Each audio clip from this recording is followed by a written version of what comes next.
Head on over to jointhenerdclan.com and become part of the official Nerd Clan community. There you can get access to premium podcasts, free swag, bonus Q&As, bonus After Doc podcasts, and much more. You can check all of this out at jointhenerdclan.com.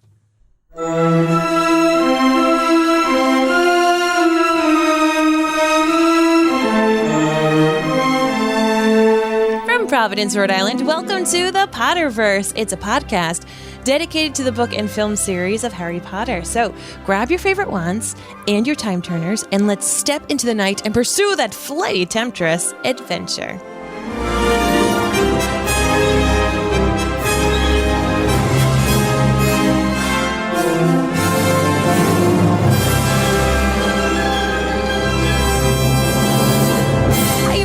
How's it going? My name is Mary Larson. My name is Blake, and I just want to remind all of you watching us live and listening to me on the podcast app how much I love the Potterverse. You want to know why? Tell me more. Because I'm missing the Patriots vs. Chiefs football game. Yeah. Right now. This is crazy town. So, of course, the Pats were supposed to play on Sunday, but we had a COVID situation on the team. So they postponed it until today. And yeah, I was so shocked. 5 minutes before recording, I came downstairs to the studio, and there's Blake on his phone watching the game. And I was like, this is commitment. Yes. This is Potter commitment right here. That you are cheating on Tom Brady right now. Well, I'm not cheating on Tom Brady. Tom Brady's cheating on me. You're right. Tom Brady's no longer with us. That's right. R.I.P. I'm cheating on Bill Belichick. He's not really dead. I'm just saying R.I.P. He might as well be dead to me. Okay, Belichick. Well, anyway, tonight, what is taking precedence over the Patriots game is the rogue Bludger. Thanks, Mary. You know what? It's still a sport. And it's quite an exciting chapter of said sport. It's kind of like football. You know, there's a lot of injuries. That's what happens all the time. It's like whenever your eyeballs can finally focus, it's because someone's hurt and they're just zoomed in on some guy. You can't tell who it is because the helmet rolling back and forth, crying for his mother. The poor thing. Okay, so the rogue Bludger, and here is the quote that I have for you. If Harry Potter only knew, Dobby groaned, more tears dripping into his ragged pillowcase. No, you got to use the voice. If he only knew what he means to us. I don't know. You do a better voice. You were doing it today. I'm going to just do it in mine. If Harry Potter only knew. What do you mean to us? The lowly, the enslaved. I do need to say this in my regular voice because I think this is the most important paragraph of this entire thing. You know what? Go for it. Okay. If Harry Potter only knew, Dobby groaned, more tears dripping into his ragged pillowcase. If he only knew what he means to us. The lowly, the enslaved, we dregs of the magical world. Dobby remembers how it was when he who must not be named was at the height of his powers, sir. We house elves were treated like vermin, sir. Of course, Dobby is still treated like that, sir, he admitted, drying his face in his pillowcase. But mostly, sir, life has improved for my kind since you triumphed over he who must not be named. Harry Potter survived, and the Dark Lord's power was broken, and it was a new dawn, sir. And Harry Potter shone like a beacon of hope for those of us who thought the dark days would never end, sir. And now, at Hogwarts, terrible things are to happen, and perhaps happening already. And Dobby cannot let Harry Potter stay here now that history is to repeat itself, now that the Chamber of Secrets is open once more.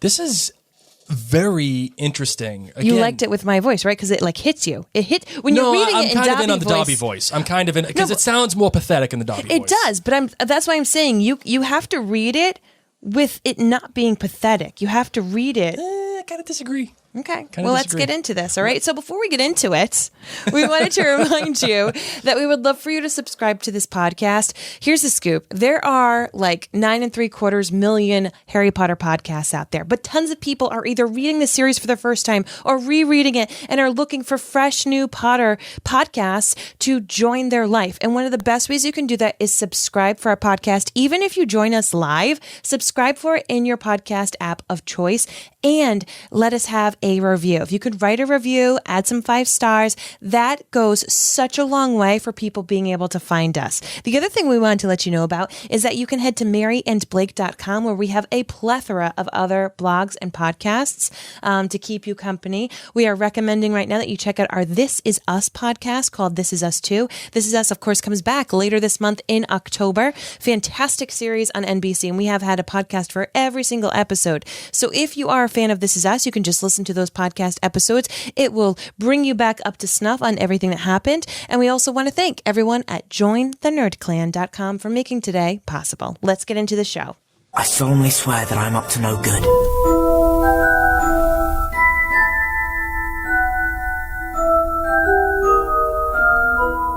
I almost did it again. I almost jumped the gun on the button. It was close, but I'm learning. I'm learning to just hesitate for one more second. Just pay attention to the script.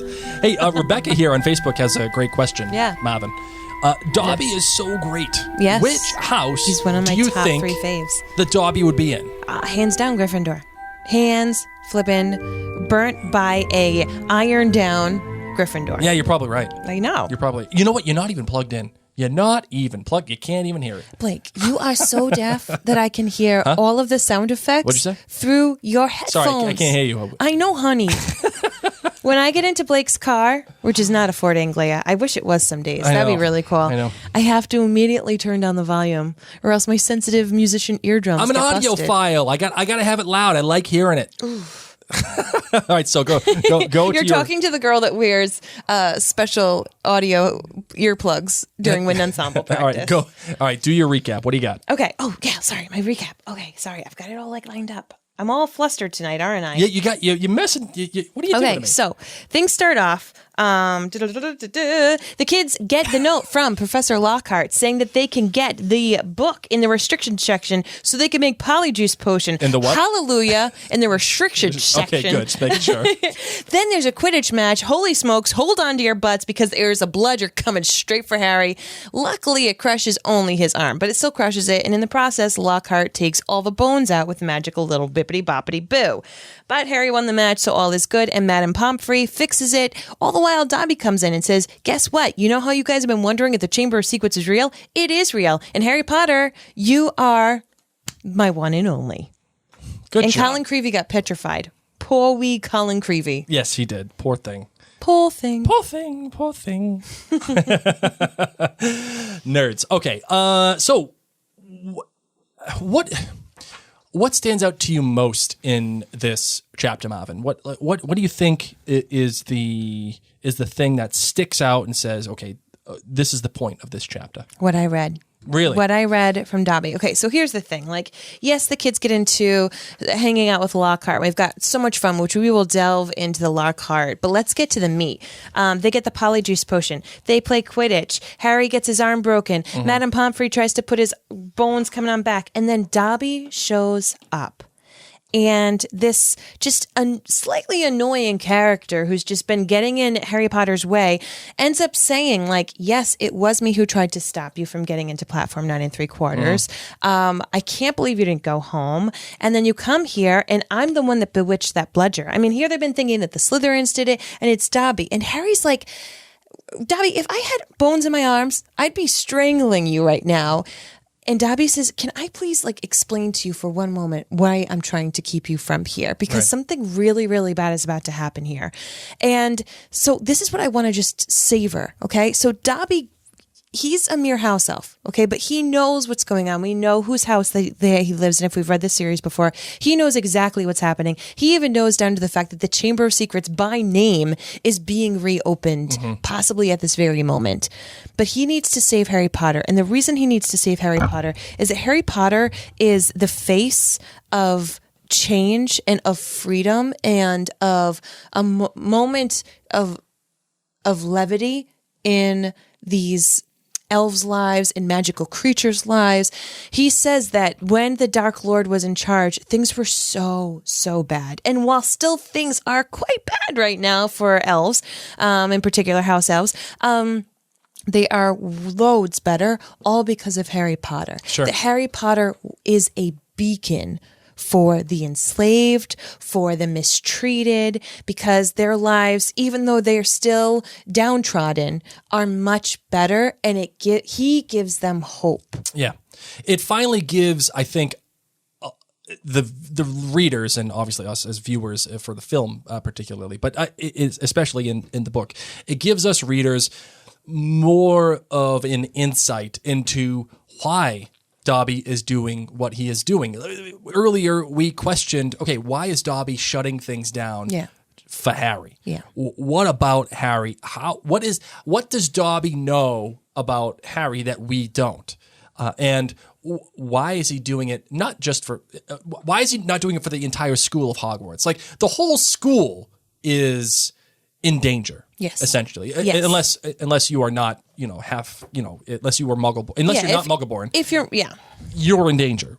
And God knows how many Muggle-born wizards are there. Exactly. Because, the pure blood families are there, but it's been watered down over time. They've been watered down. They've been lessened. So the whole school is in danger, but he specifically, from moment one, has been calling out Harry. And this is, I think, a large reason why he's calling out Harry. He doesn't want Harry to be extinguished because apparently the Dark Lord may be back. And Harry is the one beacon that protects the house elves from the horrible lives they've had. We were joking about Tom Brady, but for you, my love, pretend Tom Brady was still in the Patriots. For all these past several years, Tom Brady was a lot of Patriots fans' beacon. The entire team could be doing well, or the entire team could be doing poorly, but if Tom Brady goes down... ugly. There are tears. There were tears shed in Pat's Nation. Yes. And I'm not saying that Tom Brady comes anywhere close to Harry Potter, because Harry Potter is he's way better. No. Tom Brady is way better than if you want to stay in your bed tonight, you got to hold back that tongue, man. But, there are people who historically have made significant differences when it comes to justice, when it comes to equality, when it comes to these really deep matters that are interwoven in this series, starting really in this book. In this book, these themes come in, and when you read it through a more mature lens, it's pretty interesting. So I don't know. I just feel like that was very poignant, and it also probably opened Harry's eyes, because before now he's just Harry freaking Potter, and he's like, why am I famous for nothing? Like, my parents died. My mom put the protective spell on me. I did nothing. I'm pretty much like Kim Kardashian. Like, I've done nothing. I've just shown up. But now Dobby is putting it into perspective that no, you mean so much more to the world, that if you get hurt, it will put a lot of fear in all of us. Right. Especially going back to the way things were in Voldemort's time. Yes. Nobody wants to go back to that, especially the house elves. While I think what you've brought up here, Mary, is an extremely valid point. I just thought it was also valid in 2020. In what way? What do you mean? Let me just take a moment to read it again, because think about it through the lens of Harry Potter. If he knew what he means to us, the lowly, the enslaved, we dregs of the magical world. Dobby remembers how it was when he who must not be named was at the height of his powers. We house elves are treated like vermin. Of course, Dobby is still treated like that. But mostly life has improved since you triumphed over he who must not be named. Harry Potter survived, and the Dark Lord's power was broken, and it was a new dawn, sir. And Harry Potter shone like a beacon of hope for those of us who thought the dark days would never end, sir. And now at Hogwarts, the world, terrible things are about to happen, or are happening, okay? And perhaps happening already. And Dobby cannot let Harry Potter stay here now that history is to repeat itself, now that the Chamber of Secrets is once again open again. Sure. So for me, having people to look to who are beacons of hope, or having something as simple and yet as deep as having a book series to turn to. Sure. Having a community to have in times of deep trial is very important. It's the reason that you and I even decided to do the Potterverse, because we were like, we need to be the Lumos in the time of Nox. You need to have these things to look forward to in the tough times. And what Dobby's saying is the tough times are sadly coming back. And we need some Lumos in this time of Nox. Right. And for them, that Lumos is HP. It's Harry Potter. All about the HP life. And I think piggybacking on this idea, Mary, is that, I love the fact that Harry gets super pissed at Dobby. Careful with your wording, young children. Listen. that he's like, I'm going to like strangle you. Yeah. I can't believe you're here. I can't believe you've done this. But something happens. Harry's empathy kicks in. Yep. And sympathy at the same time. He understands that Dobby has essentially been tortured, and he feels bad for Dobby. And it goes to show you the kind of character. Extraordinary, yeah. Yeah, the character that Harry has, that he can see anger, but also flip that and say, okay, no, this is ugly. I should be caring for this person. He blows his nose in this dirty pillowcase, Right, and that's right. how he learns about how house elves and don't have clothes. This is a great foreshadowing for what Harry ends up doing at the end of the book by actually giving Dobby a sock. I mean, I think it's so special that Dobby mentions the fact that they won't even give me a sock because that will end up in me being free. And then, of course, at the end of the book, Harry does so. So it's not quite a bookend, but it is certainly a follow-through that is one of those things that, again, if you're paying attention and you're reading it analytically, you see the foreshadowing immediately. Yep. And also what this chapter is doing, well, at least what this chapter is doing. Sorry, my brain's running a million miles a minute. It's going so fast. Yes. I'm stepping over my words here. What this chapter does, we are essentially halfway through this book now. Yes. Think about that. We are halfway through this book. In my edition here, the illustrated edition, there's 260 some odd pages. The beginning of this chapter is page 123. So we are essentially halfway through. And what this chapter does as the midway point of the book is that it firmly establishes that what is happening with the Chamber of Secrets and what is happening between all of the people and the people getting petrified, and they finally put a name to what is happening to these people, especially Colin Creevey. You would be able to tell what the point of this book is without seeing the book title if you were reading this book. Yes. By this chapter. Agreed. And there is, I think there's a perfect structural essence to this chapter because it follows up and follows through on a great 3-beat as it relates to the Chamber of Secrets. Okay. The first 3-beat, the first of them comes in the chapter Gilderoy Lockhart when Harry hears the voice. He doesn't understand it, doesn't quite get it, but he hears it and he's scared. Yes. And he's scared not only of the voice, but where it's coming from. Then the next chapter, which is the Death Day party. He walks out. I'm sorry. No, it was the Death Day party where he hears the voice, whatever. Is it that? Yeah. There's writing on the wall. Yes. And then there's the writing on the wall. Okay. Yeah. The So, Death Day party. yes. And there was the writing on the wall where Harry sees the writing. The cat is petrified. It's taken up the next level. And then in this chapter... It was Mud, Bloods, and Murmurs where we first heard the murmurs. Mud, Bloods, and Murmurs. Okay, so it may not be a perfect 3-beat, but No, there is. Because this is the third part of it. Not only is Harry scared, but in the last chapter, he was scared that he could be the heir to Slytherin. He is a part of it. Because no one else heard it. Nobody else heard it. And his friends are doubting him. And then the third part in this particular chapter, it finally gets personal. The kid that obsesses over Harry Potter, this poor little first year, Colin Creevey, gets petrified. One of the students is finally, in this case, hurt. Yes. And it ratchets up that tension and it ratchets up the plot all at the same time. That perfect 3-beat of that tension and the problem becoming the main focus of this book. It's excellent. Agreed. So let's kind of hang out with Lockhart for a little bit. Well, we can start, in the 3 areas of this particular chapter. So the students, of course, are hanging out with Lockhart. And ever since he had that pixie fiasco, he has not brought in any more live creatures and instead acts out scenes from his book with Harry. Harry has to be a werewolf in this chapter, which, once again, a great little Easter egg, Right. as we know what happens later in Prisoner of Azkaban. Right, exactly. So that was just really neat. And they, of course, get him to say yes to letting them go to the restricted section where they get the Polyjuice Potion book, which actually is quite a complicated recipe. Yes, it's going to take a month to brew, and the boys are like, "Yeah, dude, I don't know if we should be doing this." Actually, another thing too is Ron calls out to Hermione that he's a brainless git. He's like, he literally just wrote that for us. I don't see why you're still enamored with him. And Hermione still is, even after, by the way, he accidentally removes all of Harry's bones. Hermione is still standing up for him. If this is not pure, 12-year-old's love of teacher, I don't know what is, because Hermione's way too smart to be. Can we just talk?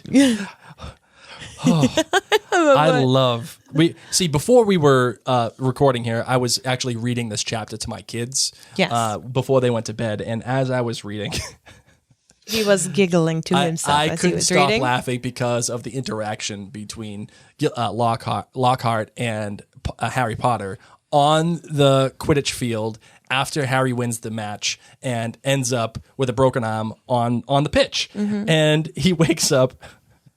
He came around, rain falling on his face, still lying on the pitch, with someone leaning over him. He saw a glitter of teeth. "Oh, no, not you," he moaned. "Doesn't know what he's saying," said Lockhart loudly to the anxious crowd of Gryffindors pressing around them. "Not to worry, Harry. I'm about to fix your arm."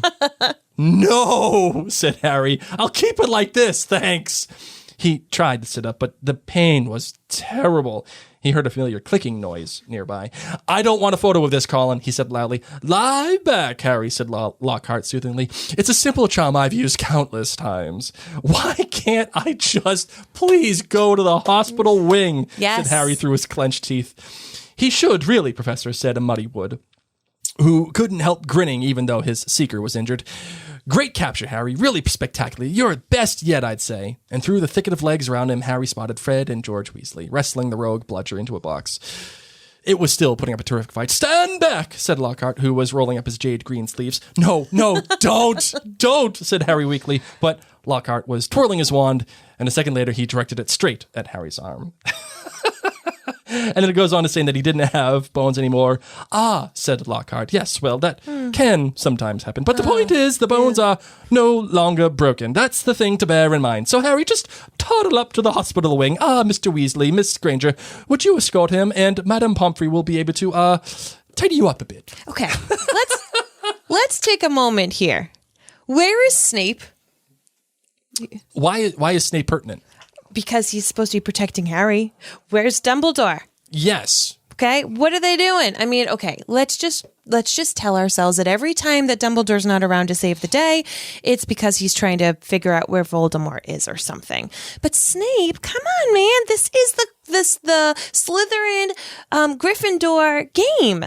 Why isn't Snape running down to help and show on up? It upsets me that nobody is saving him and that the boys, Fred and George Weasley, have to wrestle this rogue Bludger into a box. I just recently rewatched this movie, and it's Hermione that stops the Bludger with the flick of her wrist. And I'm like, how many adults were in that stand that should have just done that? I actually have a very basic logical question about this.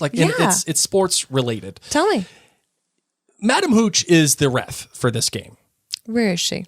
Well, yeah, she's having a toddy with she ain't Sprout. No, she's the bourbon girl. Sprout is the gin girl. By the way, get your Professor Sprout's gin. It's been a little rainy. That's why I thought they might be wanting a toddy. Well, what I'm saying is, where is Madam Hooch in all of this? Because how is she not noticing that the Bludger is going after Harry, acting abnormally? It's so obvious to everybody that the Bludger is off. Yet Madam Hooch is just head in the freaking clouds. Oh, look at that. Whee! Hogwarts. I mean, maybe she checked everything, 2 minutes beforehand, and Dobby was really quick. Maybe she approved it, so she's just like, whatever. All of these balls seem to maneuver with their own mind. Yeah. Denise says they don't call her Hooch for nothing. Well done. But but even then, okay, so let's just say for the sake of argument that she don't see it and she's not paying attention, heads in the clouds. Yes. You got team captains who should go over there. You got other teachers. Wood is not going over there, though. But he should. And he should because he should at least be like, hey, what's going on with it? Can you take a look into this? Any sport, the coach or the captain can go up to a ref and be like, hey, take a look at this. Just watch out for it. And not only that, why is it that Gryffindor would have to forfeit the match by making an inquiry? It doesn't make any sense that whatsoever. Part I don't know. Doesn't make any sense. I do think that Wood probably was not paying attention too awfully much to the bludger itself. Yes. He was too busy defending the goal, watching all of his team. But they do take a time out. They do take a time out. They do talk about it. But he can't watch Harry all the time. So when everyone's like, oh, Harry's having this bludger chase him, and then he asks Harry, how bad is it? And Harry says, I can handle it myself. Wood takes his word for it. Yeah. Wood takes his word for it, man. I'm not saying it's right. And I think it's easy to dismiss the Quidditch of it all in this chapter, like it's just action for action's sake and Harry breaking his arm for the sake of breaking his arm. I think there's an argument to be made there, but there is something that is happening in the subtext of all of this that I think is really important. Okay. It is, again, talking about identity and what it is to be who you are. Harry sees the snitch immediately. Mm-hmm. Malfoy does not, even though it is floating right above his head. And just because his father bought all those amazing brooms, it was 2001s. It doesn't mean that Slytherin is going to win. Yep. It takes talent. It takes openness. And for the entire series so far, we have seen Malfoy be put in a position where his selfishness and his hatred of people less than him or his dismissal of people less than him make him a worse person. And he's too busy making fun of Harry to actually see the point of what he is there for. Yeah. So, again, we're getting a little bit more into these specific characters. You know, what's funny is Lockhart tells Harry that he used to be a seeker. So Lockhart, of course, was a wizard that went to Hogwarts. He was sorted in House Ravenclaw. Very, very intelligent. So intelligent, especially at the occlumency charm, so he can erase people's memories and rearrange things a little bit. But he was never really great at sports. And the author had said that he was never very popular. This is Gilderoy. He always tried to have school-wide recognition, and he actually received a week's worth. This is, once again, Gilderoy Lockhart received a week's worth of detentions for magically carving his signature in 20-foot-long letters into the Quidditch pitch. Huh? Couldn't you just see that? Yes, absolutely. Like the Quidditch pitch and just like, fine. Everyone's going to know my name. I may not be the best seeker. Poor Ravenclaw. They must have had very few people to choose from that year. So many points taken away. But, as Draco is exhibiting a prejudice against people and really not working out well for him at the end of the match rather. It still happens to be that Ron and Hermione and Harry are still kind of doing the same thing, and they're doing it against Draco. Do you think that's by design, Mary? Yeah, I mean, once again, they're 12-year-olds. Yeah. So that's an age where it's very easy to be us against them. I mean, it's kind of ingrained that way by the houses being the way that they are. And now they've been against each other for Quidditch. But yeah, I mean, they must think that they're the ones that tampered with the bludger. Sure. Yep, absolutely. It's not like Quirrell's there. And towards the end of the book here, or the end of the chapter, rather, when we do have the back and forth between Dobby and Harry, one thing that stands out to me was when Dobby went away, the teachers come in, including Dumbledore, and they're speaking in hushed tones. Yes, probably because they think Harry is sleeping, but I also think it's because they just have no clue what they're dealing with. And the fact that Professor McGonagall and Dumbledore, the greatest wizard of his time, have no idea what they're up against, I think that speaks volumes, and it ratchets up even more tension for Harry, who hears all of their conversations and realizes that they don't know what they're doing. They don't know how to solve it. You know what blows my mind about this? So Dumbledore, Professor McGonagall, and Madame Pomfrey are all having this conversation while they're carrying Colin Creevey inside. Yes. And they're trying to look at his camera to see if he took film of it. And of course, the film was all melted. Dumbledore says, this means that the Chamber of Secrets is indeed open again. Madame Pomfrey clapped her hand over her mouth. Professor McGonagall said, but Albus, surely who?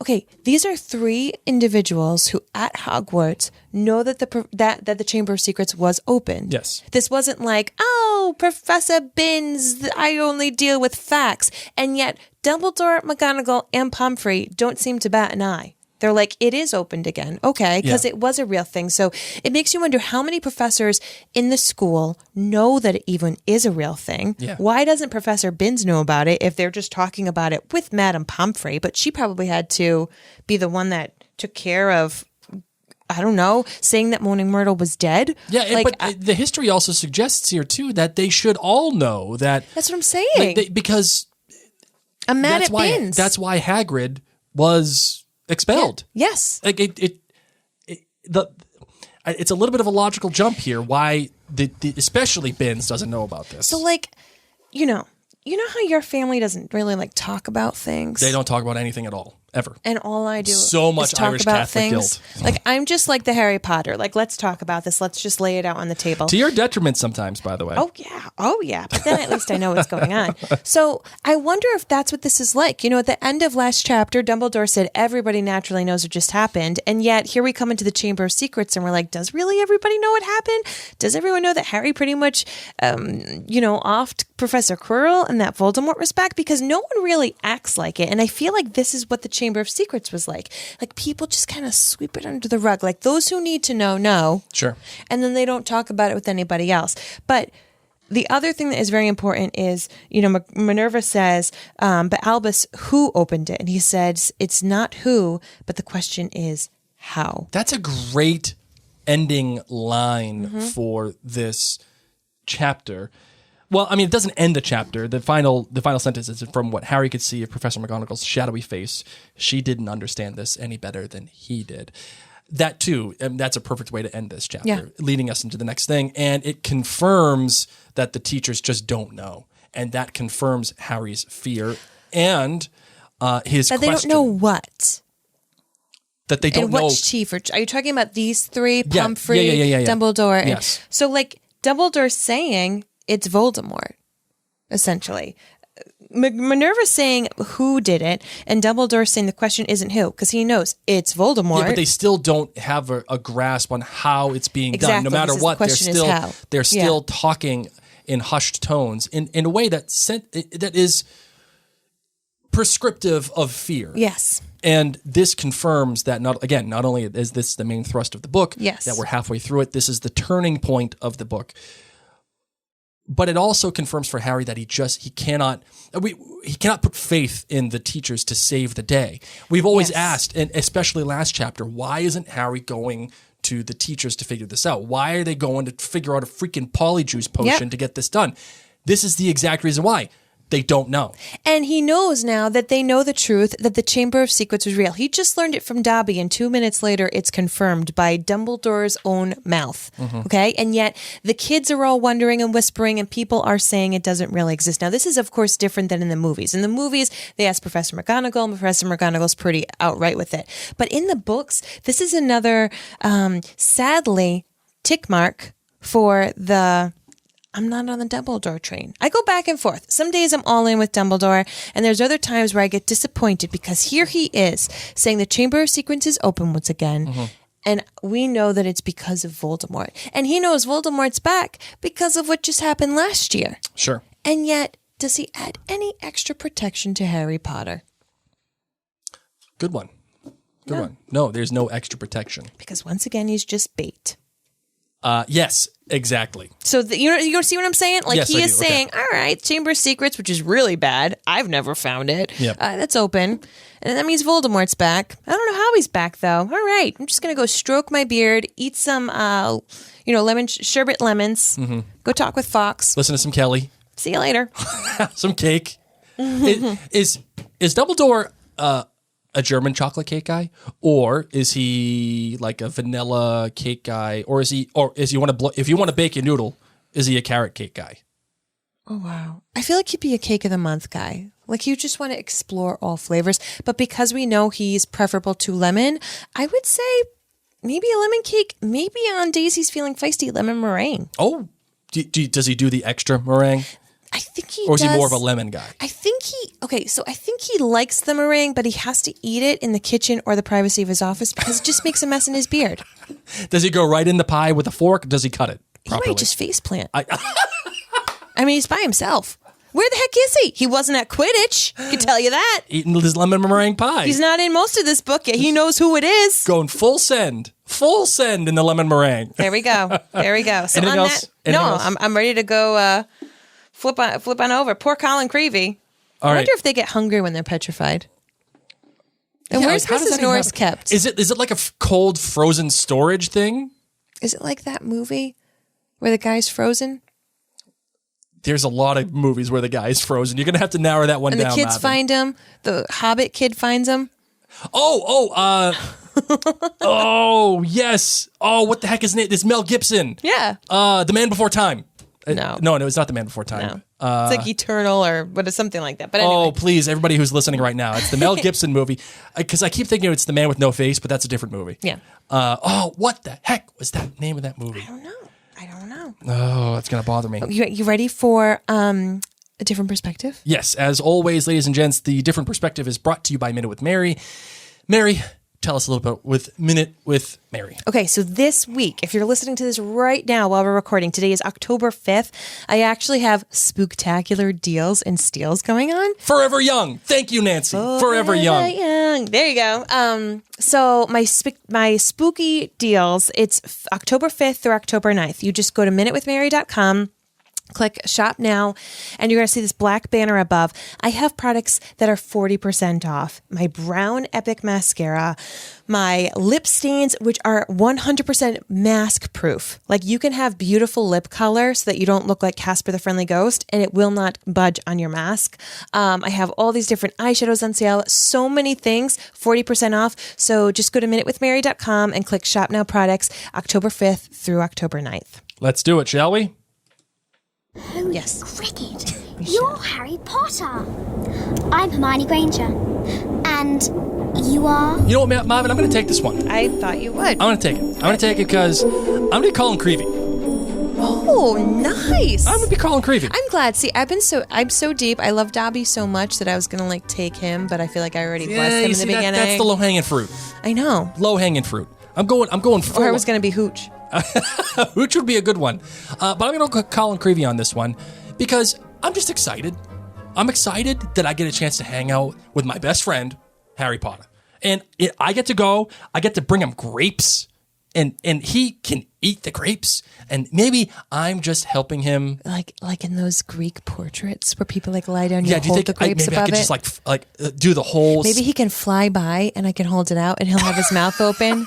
Like when people are on carousel rides. Yeah, why not? Sure. Harry's been on a carousel. Harry's my best friend. He knows it. I know it. Yeah. I'm all about the Harry life. I was there supporting him. I was there when he got hurt. I'm taking pictures. I'm memorializing it for him. Yep. It's a big deal. All I want to do is visit my best friend. And yet, I get petrified with my camera in hand. And not only do I get petrified, I lose all my film. How many pictures do I got on that? I am angry. All the film's gone. I took all those pictures. All that time. It's probably like the last picture. Wasted. Was the basilisk? It's the basilisk. I got the story of the century. It's the freaking Chamber of Secrets. Rita Skeeter who? Rita, dude. Move over. Yeah, move over. It's called Creevey time. And I lose all of it because Dumbledore decides to open up my camera and look at the film. He was going to go to the CVS photo down the street. Yeah. Not anymore. CVS would have taken care of it. They got that little black bag that they open up the camera in. They do the whole thing. You want to know why I know that? Because I did it for many, many a year. And this is Blake talking. I developed film for many, many a year. Now back to Colin. Colin actually learned how to develop his own film so that it could be exactly. magical. So he got the black bag. He got the thing with the and arms. Now, I know what I'm doing. It's mine. Don't touch my camera. Don't touch my film. I don't want anybody touching it. But what's worse is I'm now petrified. I'm sitting there. My bones are going to be cracking. I'm going to be having a hard time. Maybe I got to pee. Maybe I got to poop. Can I tell you something good? Maybe I'm hungry. I should have ate those grapes. You should have. You want to know something good? What? You get to spend like the next 32 hours laying next to Harry Potter. But you can't say a darn thing. Can't say it, can't see it, can't Can't do ask him it. questions. You have to stare at the ceiling. You're next to him and you can't even look at him. But I know he's there, and it soothes me. It soothes me so much. Here's another problem I got. Colin or Blake? No, Colin. I'm still Colin. Okay. Another problem I got. It's October. Well, is it September or It's October? November right now. All right, no, it's November. Fine, whatevs. Stats are for nerds. It's November. It's like the first weekend after Halloween. And I've been told that we ain't going to get any of these Mandrake potions until the end of the year. Sorry. So what's going to happen to me when I finally wake up? Am I going to have to go back and redo my first year? Am I going to have to like make up all the work? It ain't my fault that you people can't take care of my safety. What about the fortune I spent on Gilderoy Lockhart's book that I don't even use Right, next year? Right. I'm not going to use it. Am I going to get a refund for that? Do I get therapy for this? How much therapy am I going to need? That's the question. Listen, not enough to keep his brother Nigel from coming. Okay? He goes through this experience where he is petrified for the entire year, essentially. And then his parents are like, that's a great school. They probably are so annoyed by Colin. His first like famous person that he loved was his dad. And he was like, you got to get this kid out of here. Right. There's a magical train that takes him away for a year. Put him on it. I don't even believe in witches. Bye.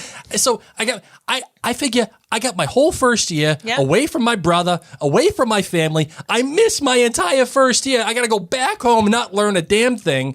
And then my brother's got to come my second year and ruin all my life. Except for stinks. 32 beautiful hours. Where I get to be soothed by Harry Potter. So that's my Colin Creevey. You ready for some listener questions, Marvin? Always. All right. So good. I noticed it that time. I'm really proud of you. Good job. You know what? This one's for you, Mary. Just like that. A winner.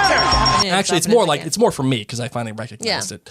Okay. So if you are listening to us on the podcast app, you are not left out. In fact, this is meant for you. So please, if you have any questions about anything that we said in this chapter or previous chapters or about future chapters, email us at maryandblakemedia@gmail.com and we will put it on the podcast that follows your email. And if you're listening to us or watching us live, make sure you ask your questions in the comments. Put a little lightning bolt emoji to start the question. Yes, and so we know to look for it. We will notice it there. You ready for this, Marvin? I am. Let's do it. Oh, Mail's here. All right, we do have an email. This one comes from Wendy. She said, my daughter is binge watching again the Worst Witch series. Before watching the new season, I'm always shocked at the obvious similarities to Harry Potter.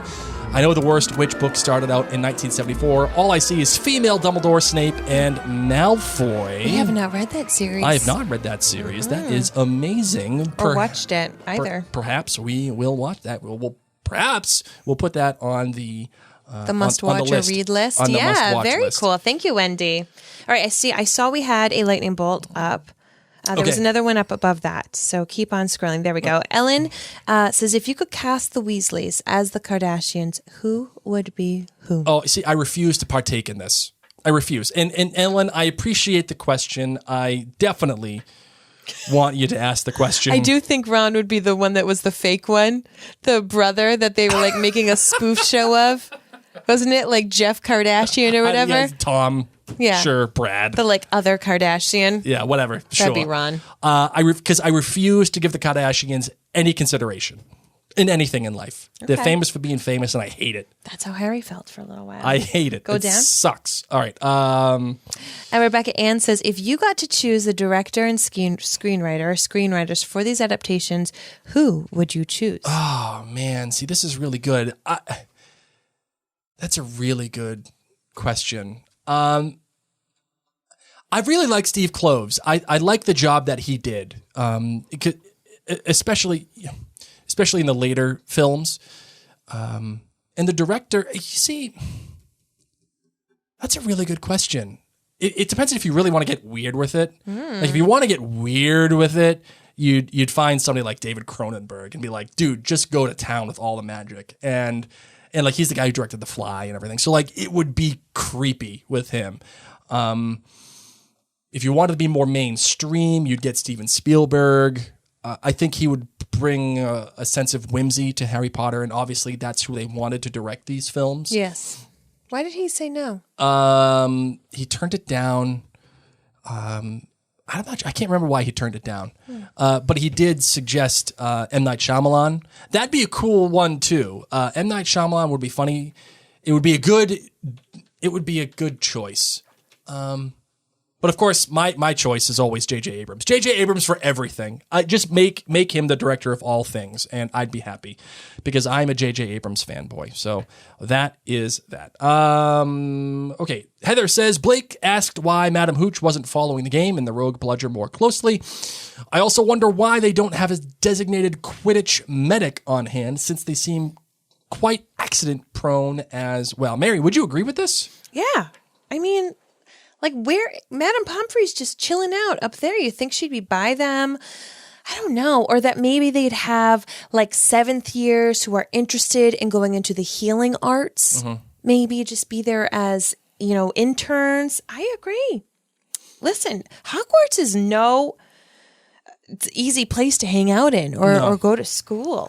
Caitlin asks, how did Lockhart graduate from Hogwarts without knowing simple spells? And why did they hire him if he sucks so bad? So I think he knew simple spells, Caitlin. I think he knew a lot of stuff because he's a Ravenclaw. So he's quite intelligent in some regards.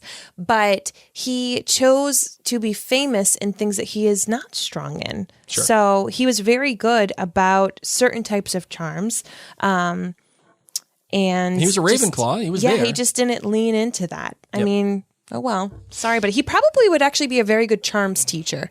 Like if Flitwick didn't have that position, I bet you Lockhart actually would do a pretty fair job as a charms teacher. Jennifer asks, I still ask, what's a Kardashian? And I have yet to get back an answer. That makes me give a darn. I don't know what that means. But a Kardashian, they're the worst people on the planet. That's if you just look it up.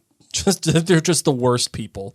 And Brittany K. Brown says, why couldn't they have let Hagrid finish his medical education once his name got cleared? They couldn't have let him get a wizard GED so he could do magic. I'm going to be looking more into that, Brittany, as we get into that in this book, because it is one of my pet peeves as well, as Hagrid is my favorite character. Denise asks, if Lockhart had a Facebook page, would it be Glow Up with Gilderoy or Glowing with Gilderoy? Ooh.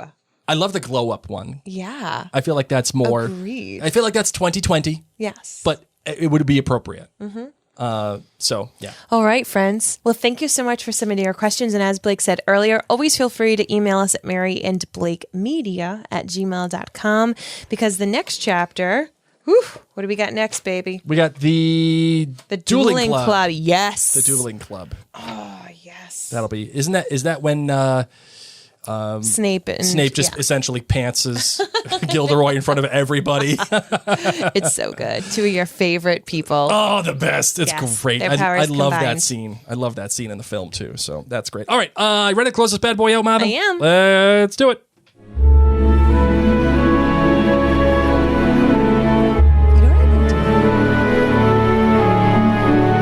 Now ask your question. Do you want to know what I've been doing? What have you been doing? I've been rewatching the movies, keeping my eye particularly careful on Snape, because of course Alan Rickman had been told by the author Snape's deep secret. So throughout all of the films, I've decided to always keep my eye on him when he's in the scene to see how he's looking or reacting to Harry. Mm-hmm. And today, while I was doing some work, I rewatched Goblet of Fire. And when Harry arrives with Cedric's body and everything, I just watched Snape and how Snape looked at Harry and things that you wouldn't normally notice. So if you are doing a rewatch, because it's October and a lot of people like to rewatch the Potter movies near Halloween, watch Snape. Because Alan knew all along Snape's little secret. Well, everybody, thank you so much for listening to us on the podcast app or watching live. As always, if you find any value in what we do and you appreciate the things that the community is saying, go to jointhenerdclan.com and become an official member. Become an official Nerd Clan member.